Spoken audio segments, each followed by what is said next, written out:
It's been a few hours since this morning for Sim Update 13. I would imagine you got yourselves with the latest patch installed on your machines and busy in the skies. By the way, hit that subscribe button. We cover a number of things in the sim, helping up your experience. I've got to be honest with you, the download went smooth, slightly slower speeds and the first flight test as well. It's smooth for now. On a high level, performance improvements in terms of microstutters have reduced. Now the folks at Microsoft Flight Simulator are currently investigating potential issues around slow download speeds, so make sure to offer your feedback as it can help them get the best clarity. I did experience blank screen a few times while trying to install the updates, especially the world updates. Let's talk about what went into this update. Another substantial sim update for this year, Sim Update 13. Now on a high level, these are updates that make a difference in performance and overall quality of the sim. It's not really cosmetic changes here with any elevation data or SETI updates like how we experience in world updates. It's more of a functional change within the code to perform better, hence elevating our experiences in different areas of the sim. Patch 1.34.16.0 General Bug Fixes. What's changed here? One of the things we saw at the previous aircraft and avionic updates were to bring memory and FPS optimizations. But at the same time, it introduced an unintended issue with the cursor displaying during camera movement. Now to resolve this, two new cursor customization options have been added in the accessibility settings. One to toggle the white dot cursor during free look and another to enable 2D cursor for various peripherals.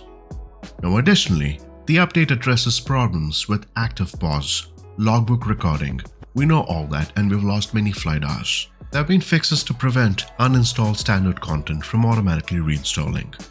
Moreover, the Dark Horizon line issue has been mitigated and localization bugs have been fixed. These are some of the main items under general bug fixes. On avionics, let's talk about Garmin 3000 and the 5000 series on the glass cockpit.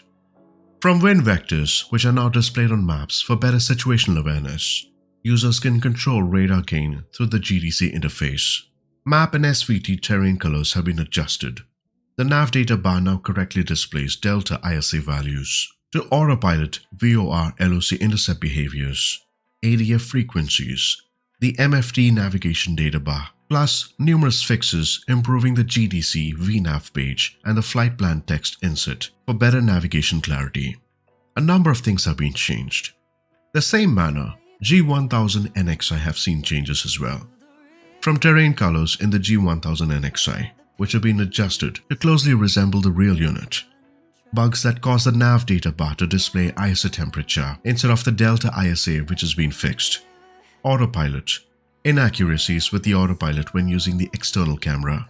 The PFT. Issues with the waypoint. Multiple issues causing incorrect values in the active VNAV waypoint, all the way to the MFD FPL page has seen fixes.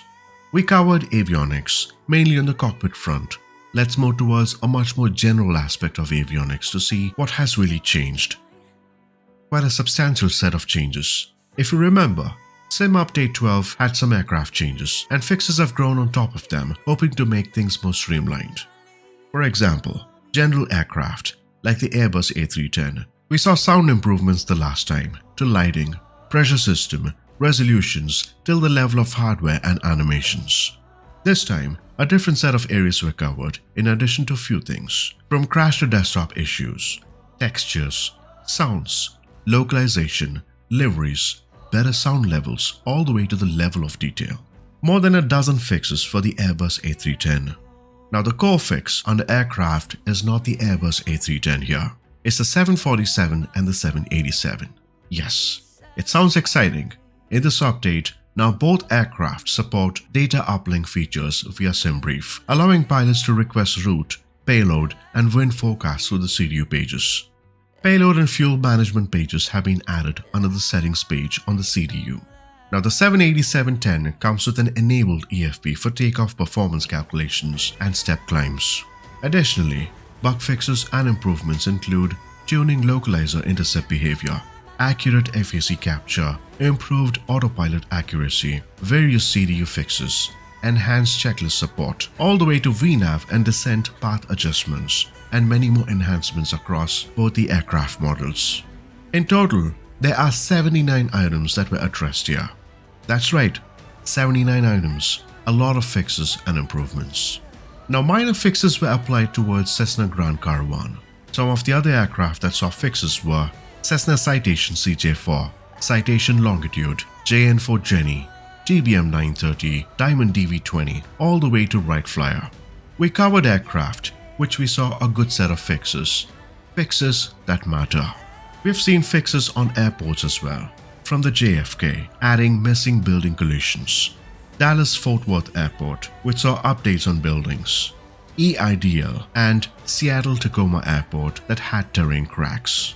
Apart from all these, we saw fixes going in towards previous and current world updates, mainly addressing the points including collision damage, bridges, taxiway signs, DEM data fixing terrain spikes, vegetation, and level of detail.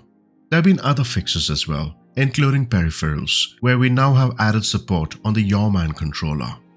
Under WASM support, WebAssembly module, and let's not get too technical on this, as it opens doors to more opportunities. Let's leave that to another discussion. Aircraft Editor, SimConnect, Dev Mode, and SDK updates have seen updates as well.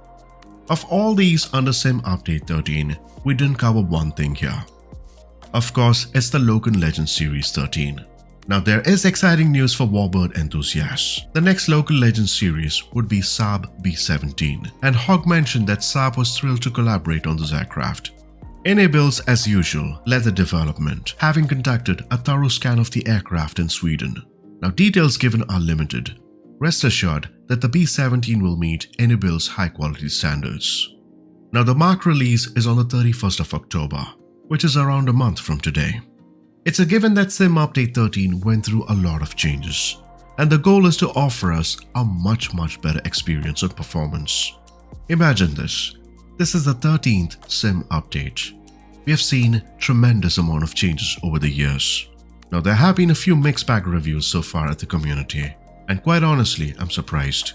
Hopefully for a large percentage, we see a better outcome. We ought to be thankful for the team to offer us something after rigorous testing efforts, and coming up with a release this big sure does take effort. So kudos to that. By the way, we might get an update depending on what the team find on the latest patch. Let's see what they offer us, and I'll keep you posted on that. Overall, I'm quite pleased with the update this kind, if you ask me. I truly hope you have a good experience as well, and as always, it's been a true pleasure. Do subscribe as we plan to bring you more towards the sim. And until next time, do take care and happy flying.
So no.